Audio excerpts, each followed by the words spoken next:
Et bien voilà, nous sommes toujours à Longwy en avant-première de cette manifestation avec un nouvel auteur. Est-ce que tu veux bien nous le présenter, s'il te plaît? Oui Sylvie, alors j'ai l'honneur d'accueillir pour nos rencontres 2019 Eric Ivars qui nous vient direct de la Baule. Voilà, Bonjour Eric. il y a à peine 10 minutes qu'il est arrivé, donc on ne le laisse pas souffler pour cette interview. Il va nous présenter un petit peu ses BD. Voilà, il a commencé, il est vraiment dans le thème dans les années 80, voilà. Et en étant pour des magazines, notamment Fluide Glacial. Je te laisse la parole. Voilà, alors Fluide c'est venu un peu plus tard, parce qu'au début c'était surtout l'illustration dans la presse, presse jeunesse, presse rock, West, Rock and Folk, Hard Rock Magazine, pour Fleurus, pour Bayard aussi, pour les petits-enfants, Love English, Phosphore, enfin, j'ai fait beaucoup d'illustrations pour la presse. La BD, c'est venu beaucoup plus tard. En fait, j'ai commencé après des illustrations pour Fluide Glacial, dans les enfants en 83, 84, je sais plus, par le 83. Mais je ne faisais pas de bande dessinée, quoi. C'était surtout des illustrations humoristiques, hein, c'est toujours resté dans ce style-là. Et en fait, c'est en dessinant pour Fluide pendant des années. Il y a Paul Carly, un dessinateur aussi, qui lançait un journal qui s'appelait Le Psychopathe. Ouais. Qui a 30 ans cette année, enfin il a arrêté, hein. Donc l'année en kiosque c'est fini, mais bon c'est un peu dans le même verbe que Fluide Glacial, un peu plus virulent disons, parce que lui venait de Harakiri, Charlie Hebdo de l'époque, donc il aimait bien les trucs un peu, donc voilà, donc les BD j'ai commencé vraiment avec lui, avec le Psychopathe. Après j'en ai fait aussi pour Fluide, mais c'était surtout pour le Psychopathe. D'accord. Donc voilà, donc tout ça c'est beaucoup de BD extraites du magazine pour qui je travaillais, donc le Psychopathe. Il y en a quelques-unes de l'Écho des Savanes aussi, dans des BD que j'ai prépubliées dans l'Écho. Et les Suicides, alors ça c'est cet album. J'avais commencé à l'époque, bon c'était en noir et blanc pour Fluide Glacial, donc dans les années 80, c'était des suicidés rigolos, enfin c'était les mille et une façons de se suicider dans la joie.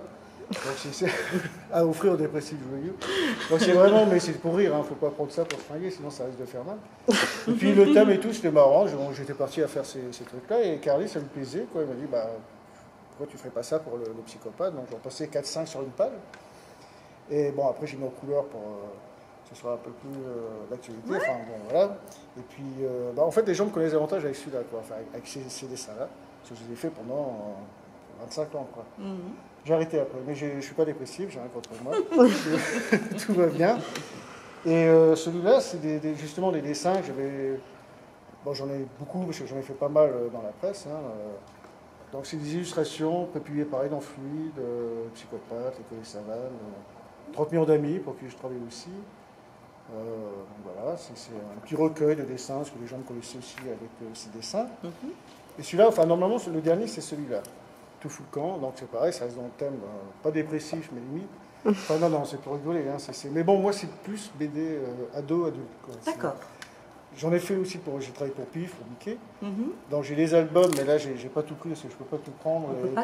Ils sont pratiquement épuisés, donc il faut qu'ils ressortent. Mais j'ai fait 4 bouquins, enfin c'était des BD que j'avais prépubliés dans Pif Gadget à l'époque.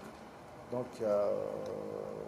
une série qui s'appelle, là j'avais un des héros, parce que c'était Cirque Story, donc ça se passait dans un cirque, mais ça c'est vraiment pour jeunesse. Il y en a un autre, c'était Louis la machine à voyager dans le temps, donc c'est un enfant qui voyage dans le temps avec une chaise, un peu comme Retour vers le futur, sauf que c'était pas une voiture, c'était une chaise. Et puis un autre qui s'appelle Colette, l'infirmière de l'espace, donc c'est une infirmière qui voyage dans l'espace, dans le futur. Ça c'est vraiment jeunesse, que j'ai pas là. Là j'ai pris vraiment que des BD adultes.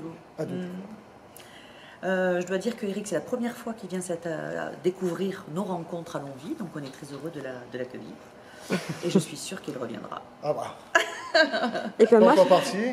Et ben oui, parce que justement, nous sommes en avant-première. Ça commence officiellement demain pour les dédicaces. Tout à fait. Donc les vidéos sortiront un petit peu plus tard, mais n'empêche que c'est une avant-première en interview. Voilà. Ben, merci beaucoup, merci Sylvie. Merci, au revoir, bonne soirée.